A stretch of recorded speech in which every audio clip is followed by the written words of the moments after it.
24 स्थान अनुभय वचन योग। 1 गति 4 में 4 भेद नरक तिर्यंच मनुष्य देवगति। 2 इंद्रिय 5 में से 4 भेद एकेंद्रिय को छोड़कर बाकी सभी। 3 काय 6 में से 1 भेद त्रस्काय।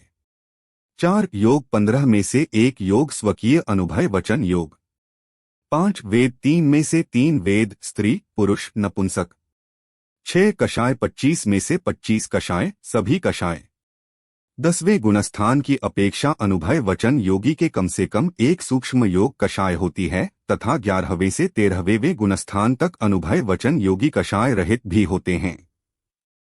7 ज्ञान 8 में से 8 ज्ञान 3 कुज्ञान 5 समय का ज्ञान। 8 संयम 7 में से 7 संयम सभी संयम। 9 दर्शन 4 में 4 दर्शन चक्षु अचक्षु अवधि केवल दर्शन। 10 लेश्या 6 में 6 लेश्या कृष्ण नील कापोत पीत पदम और शुक्ल। 11 भव्यत्व 2 में से 2 भव्य और अभव्य। 12 समयत्व 6 में से 6 भेद मिथ्यात्व सासादन मिश्र औपशमिक क्षायिक क्षयोपशमिक समयत्व। द्विंद्रिय से असैनी पंचेंद्रिय पर्याप्त तक के जीवों में भी समयत्व मरगणा में से केवल एक मिथ्यात्व ही होता है। शपक श्रेणी के 8, 9, 10, 12वें गुणस्थान में तथा 13वें गुणस्थान वालों के एक क्षायिक समयत्व ही होता है। 13 संगी 2 में से 2 भेद सैनी असैनी होते हैं तथा इन दोनों से अतीत अर्थात सयोग केवली भगवान संगीय संगीपने से रहित अनुभय वचन योग पाया जाता है जिसे हम अनुसंगी भी कहते हैं। 14 आहार 2 में से 1 भेद आहारक अनाहारक में वचन योग नहीं होता। वचन योग में अनाहारकता नहीं होने के 2 कारण हैं। एक कारण मात्र कर्मण का योग में ही जीव अनाहारक होता है। 2 कारण भाषा पर्याप्ति पूर्ण हुए बिना वचन योग नहीं होता।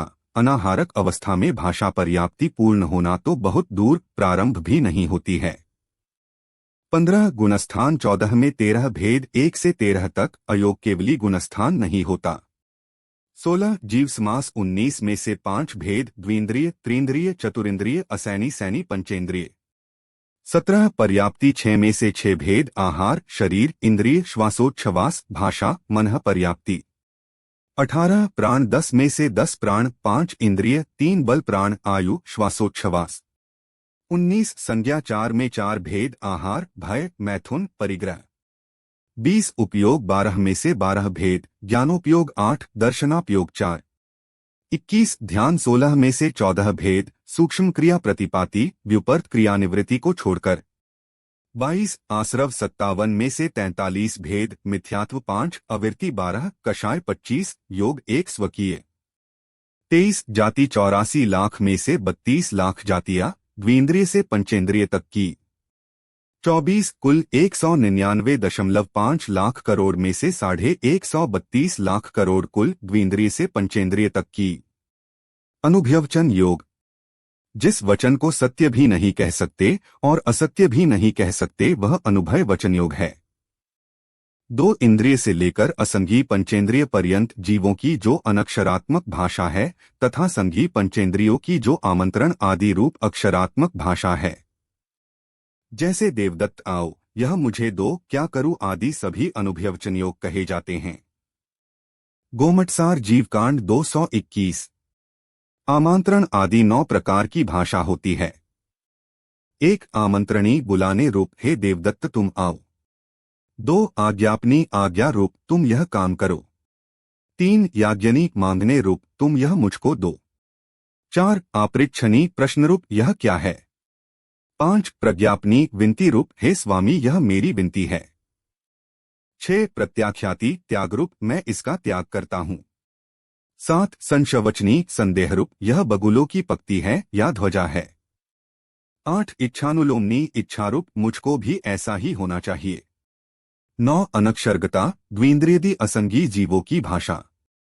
देवदत्त आओ आदि वचन श्रोताजनों को सामान्य से व्यक्त और विशेष रूप से अव्यक्त अर्थ के अवयवों को बताने वाले हैं। इससे सामान्य से व्यक्त अर्थ का बोध होता है, इसलिए इन्हें असत्य नहीं कहा जा सकता और विशेष रूप से व्यक्त अर्थ को न कहने से इन्हें सत्य भी नहीं कहा जा सकता है।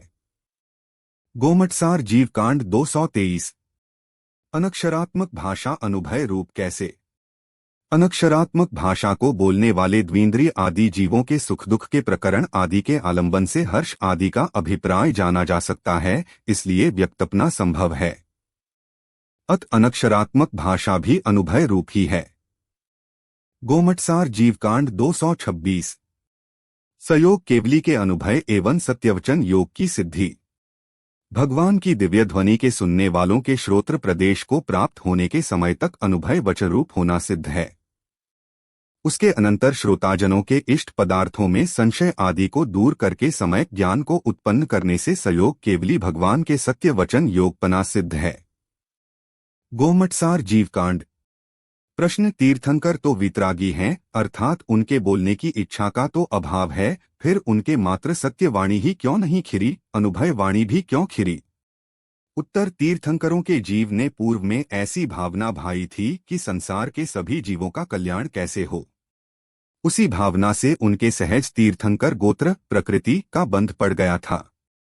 इसी के उदय में वाणी खिरती है। अनादिकाल से जीव अज्ञान के कारण पौद्गलिक संबंध अपनी गुण पर्याय के साथ किस प्रकार का है, उसी का ज्ञान कराने के कारण सत्यवाणी खिरी है, और जीव की पौद्गलिक कर्मों के संयोग से कैसी अवस्था हो रही है, अनुभय वाणी खिरी है। यह दोनों प्रकार की वाणी एक साथ सहज खिर रही है।